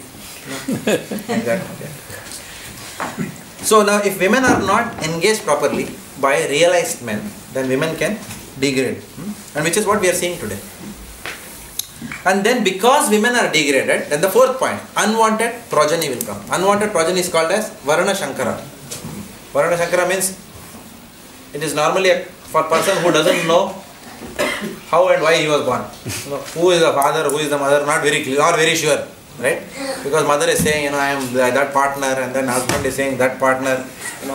So this is called as Varana Shankara. Correct? So they don't know. So neither of them is wanting to own the child. Like that. So if women are let loose like that, then they behave irresponsibly. And when women behave responsibly, men exploit them like this. Right? And then there is unwanted progeny that will come. And with unwanted progeny comes the risk of war and pestilence and hellish life. It's a hellish life. When unwanted progeny comes, what will happen? Children feel insecure. They will take to drugs, cigarette, because they don't find love. They feel that when I go to father, father doesn't want me. He says, go to mother. When I go to mother, father is saying, oh, what? He is your father. Go to your father for this. And the child doesn't feel loved. And then these children become very vulnerable to so many conditions. And then their own situation makes them become more and more sinful. And that's how the whole society collapses. Also, such unwanted progeny they will have no gratitude for their forefathers. Why will an unwanted progeny ever care? They'll say, my parents didn't care for me, why the hell I should care for my parents? That will be their argument, right? My father and mother were not together, so why I should be loyal to any woman? That will be the kind of arguments, right? They could put. So, when they don't have any gratitude towards their forefather, naturally they will not, when the father dies, then last thing the child is going to do is give any pindadan in Gaya or whatever. He says, Gaya ne Gaya. Gaya. Good, he has gone now. I am not going to go to Gaya and give any pindadan or whatever. Right? So there has to be some affection for the forefathers. Right? Only then somebody will do something for them. So he is worried about all this, Arjuna. He is saying that if the top layer collapses, Varna Shankara will come, there will be no dharma in society. These children have no gratitude, therefore they will never stop offering Pindadan. And women are also not following any religious principles like that. Okay? And therefore what will happen? When the when the Pindadan is not offered to the ancestors, Pindadan what happens? Pindadan means you offer to Vishnu and then you offer the remnants to the ancestors, like that. And that therefore the ancestors, otherwise if they were going to go down to hell, no, the direction can change like that. And they are very happy.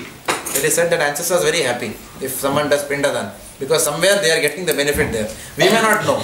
Just like taxes, I am paying, I don't know how it reaches the government, but there is a mechanism by which it does. So this Pindadan is actually accepted by the ancestors. So Arjuna is basing all these, putting all these arguments. Now one good thing amongst all these arguments is, all Arjuna's arguments, though they are within the three modes of material nature, they are still based on Guru, Sadhu and Shastra. They are not whimsical arguments. They are all Shastric arguments only. But they are arguments from those Shastras which are still within, for people within the three modes of material nature. He is not speaking at the Srimad Bhagavatam level now, which is Paramahamsa Samhita, which is beyond the three modes. Okay. So any points thus far? Prabhu, Janardana, you mentioned in last class or class before, you said Mukhyanama and Gaunanama. It said here, oh, maintainer of the living entities. Would that be considered as a Mukhyanama or Gaunana? Janardana. Janardana is a Gaunana in that sense. Yeah. No, actually, I could be wrong. Janardana, maintainer of all the living entities. It's a difficult question. I don't know the answer. I'm not very sure. But it seems to me more like a Mukhyam, isn't it? Because it comes in Keshava Narayana. Keshava Narayana, Narayana's name. It's a direct name of the Lord. It's Lord is actually called as Janardana. His name itself is Janardana. So in that sense, it's a Mukhya Nam. But if you were to simply call the Lord, oh maintainer of the living entities, oh maintainer of the living entities, then it's tending towards Gauna. So elsewhere I have read that Keshava, Narayana, Madhava, all these things are Mukhyanam. So I don't see any reason why Janardana should not be a Mukhyanam. That's my feeling. But maybe you can take it as a car park and maybe you can write to Gurudev and then ask him and let everyone know. It seems to us like a Mukhyanam. Prabhu, just to add whatever you said earlier, Arjuna says, I will not kill, O Janardana. So basically Janardana, like you said, it's Jana plus Ardana, saying that Durjana Ardana basically. He will kill or wipe out all the Durjanas. So basically Arjuna is saying that I will not kill these people, you will kill it. And it is what will happen, that Krishna is wiping out all the people. So in our context also it's like Hari Karta na Ham Karta. Good point. Okay. So we'll go to the last three verses. Alas, how strange it is that we are preparing to commit greatly sinful acts. Driven by the desire to enjoy royal happiness, we are intent on killing our own kinsmen. Better for me if the sons of Dhritarashtra, weapons in hand, were to kill me unarmed and unresisting on the battlefield.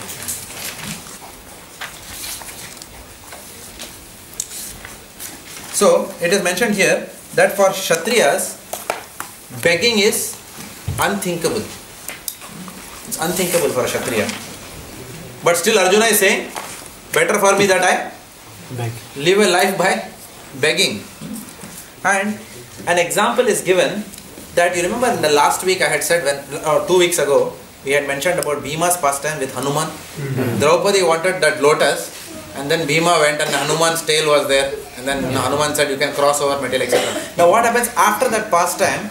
Bhima further goes up after taking blessings from Hanuman, and as he is going up, he eventually gets to that lake, which is the source of those lotus petals. So when he goes to that lake, he goes and tries to, gets into the lake and starts picking up the lotus petals. And as he starts doing that, Yakshas and Rakshasas are coming to him and saying that, what are you doing? Who are you? Why are you touching these lotus petals? These belong to Kuvera. You have to take permission from Kuvera. Don't you know that? You know. So Bhima is saying, I am a Kshatriya. I don't need to take permission from anyone. I can't beg from anyone. But please give me your lotus petals. I'll take. So Yakshasa says, no, you must take permission. So Bhima says, no, I am going to take it. I am a Kshatriya. And he actually takes. And then the Yakshas and the Rakshasas start fighting with him. Of course, it is said that Bhima completely destroys all of them and then takes the lotuses and goes away. Like that. Okay. But still the point is, Bhima is outraged. He is twice telling them, I am a Kshatriya, I don't need to ask anyone. So that is the pride of a Kshatriya, that I will never beg from anyone. And see Arjuna's bewilderment here. He is saying that I will still live a life of begging. So that much it has bewildered, completely forgotten Kshatriya Dharma.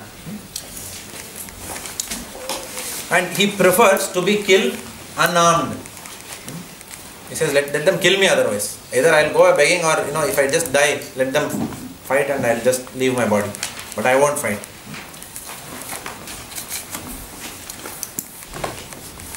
Sanjaya said, Arjuna, having thus spoken on the battlefield, cast aside his bow and sat down on the chariot, his mind overwhelmed with grief.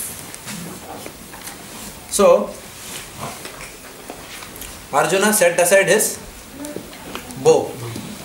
Now, it is very interesting again that Arjuna is acting completely against his true nature here. Arjuna, at the beginning of the battlefield of Kurukshetra, in fact, when he got his Gandiva bow, he had taken a vow that I will kill anyone who even suggests that I keep my bow aside. I will kill anyone who even suggests like that.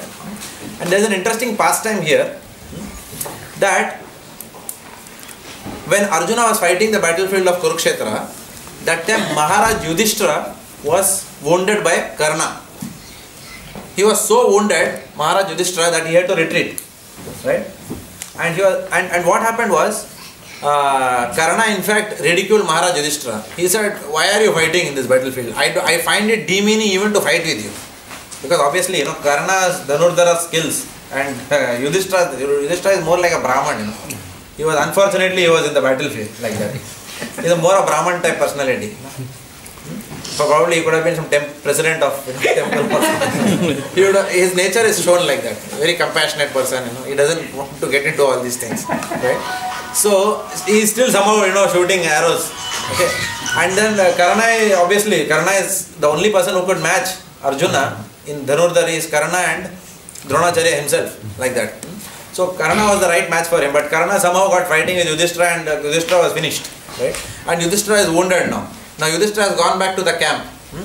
And Arjuna hears that Yudhishthira is severely wounded. So what he does is, he goes to Yudhishthira in the camp, and then Yudhishthira sees him and tells him, very good, so I am sure that you have finished Karna. And Arjuna says, no, I have not finished Karna. I just came to see, how you are, because I heard that, I wanted to see what is the extent of your wounds. So Yudhishthira gets furious on Arjuna. He says, you coward, you have come out halfway from the battlefield to see me. You coward, you are scared of Karna. Better you put away your Gandiva bow. And what has Arjuna vowed? I will kill anyone who says that asks me to put my Gandiva bow, I will kill that fellow. Okay. So Arjuna takes his sword and goes and charging to cut off Yudhishthira's head. And fortunately, who is there? Krishna. Krishna is there. Krishna says, hang on. I know that you have taken this vow and you can still kill him. And then Krishna gives Shastras. He says, for a Kshatriya, dishonor and death are same. So you chastise him, you insult Yudhishthira.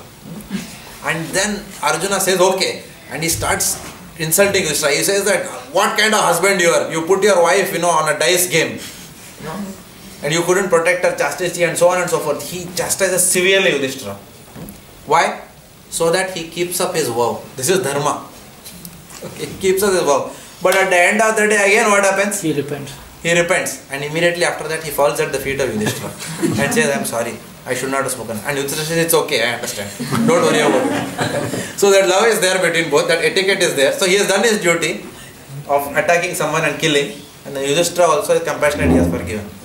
So that Arjuna, who did not hesitate to even chop off the head of Yudhishthira, who was so dear to him, is keeping aside his Gandiva with his own hands, breaking his own vow. So that is the extent of his bewilderment. So this gives us an idea of how confused Arjuna was. What is his state of mind right now?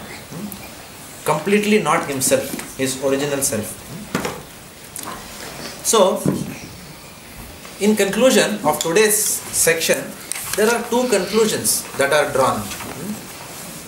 What are the qualifications that are needed to hear Bhagavad Gita, there are two qualifications to hear Bhagavad Gita. One is, one must have some intelligence. Okay? That planning for enjoyment while overlooking future suffering is foolish. At least that much intelligence we must have. That planning for enjoyment, completely overlooking future suffering is foolish.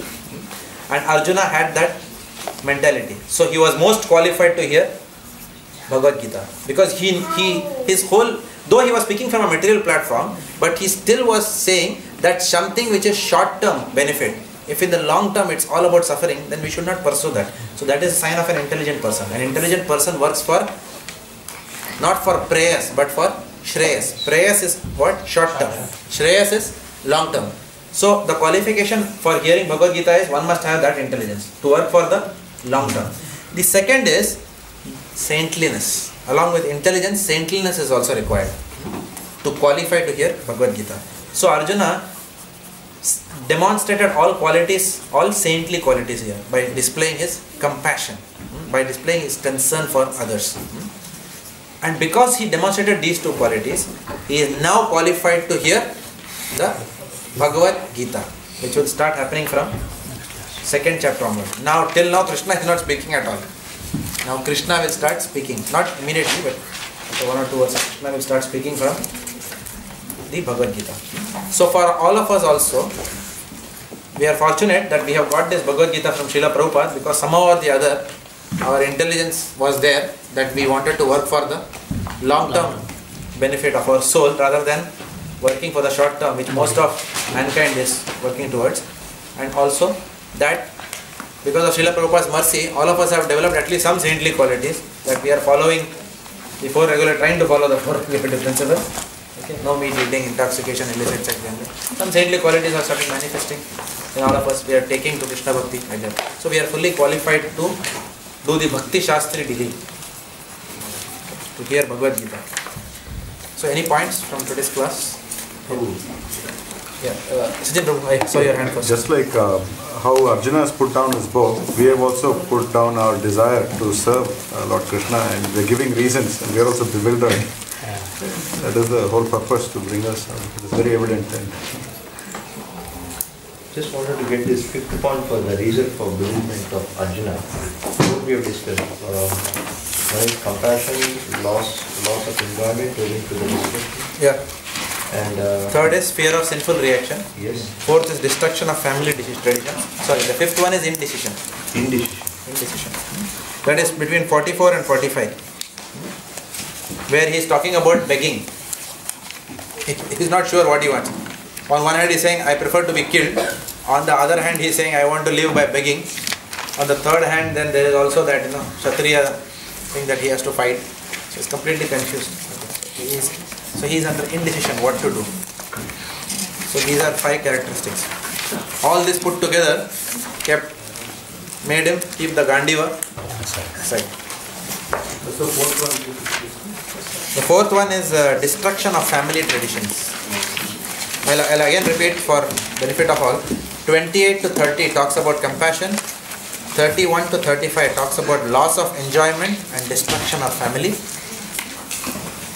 36 to 38 talk about fear of sinful reactions. 39 to 43 talk about destruction of family traditions. And 44 to 45 talk about indecision.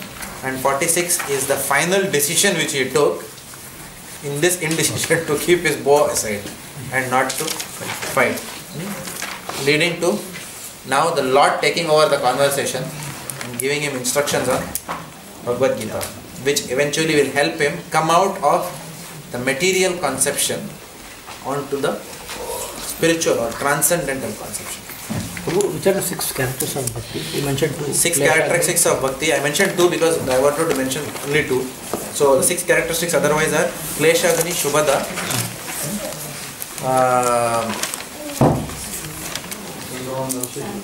Moksha Lagutakrita,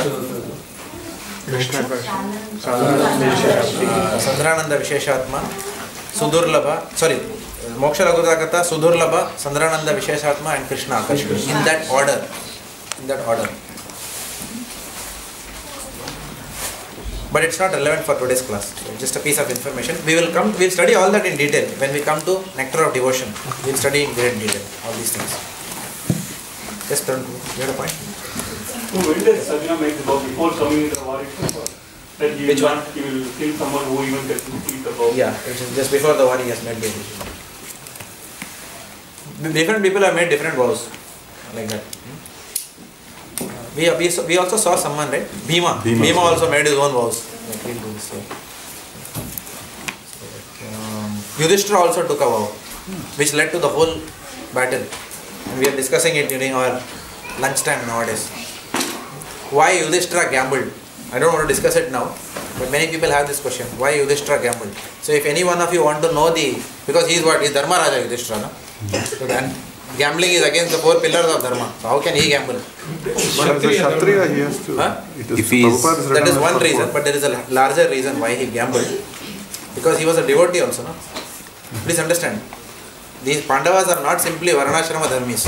They are all devotees of the Lord, very intimate servants of the Lord. In Sakyaras, some of them. So we have to understand that. So why did he gamble?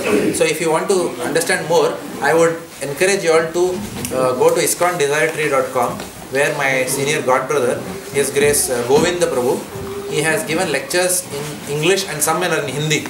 Many of them I think in Hindi. So if you understand Hindi, it's good. He has given these lectures called as Controversies in the Mahabharata. Some of them are in English, some are in Hindi. So please hear that. There he has talked about why Karna should not be glorified. Then he talks about why Draupadi is the most chaste woman. Then he talks about why Yudhishthira did gambling. So he removes all our misconceptions of Mahabharata. Srila Prabhupada ki Jai. Yeah, Ekalavya also. Homework for next week. Huh? The homework for next week is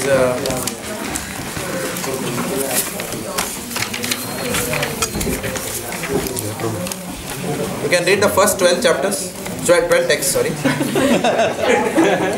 First 12 texts